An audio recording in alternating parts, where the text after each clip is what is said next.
Well, no, the worst is not over. You'll see additional commentary. You'll see people coming out of the woodworks wanting to talk about this issue, lumping it in with a number of other different crises of this nature. So they're going to be dealing with this for quite some time. And do you expect that the old board will face some liabilities? I mean, you know, often in the future, you may get rid of what was perceived as the problem, but the liabilities the company faces linger.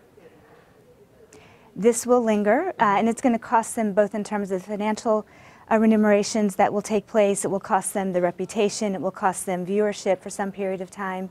So the impact of this will be ongoing for some time.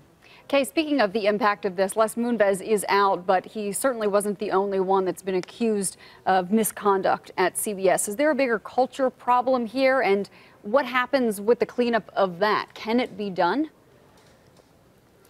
It can be done, but it will take some time. Go ahead, Kay. Kay.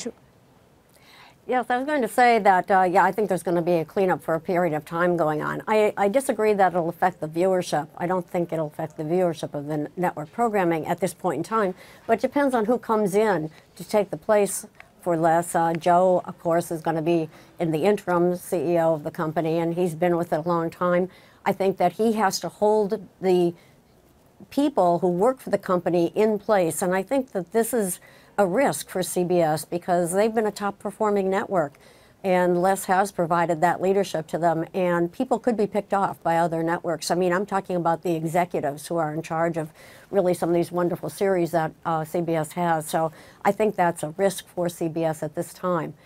And I think it'll go on for a while. So I said in a previous interview here on CNBC that I thought that Les was going to be in trouble because this issue of sexual harassment was going to go on for a period of time.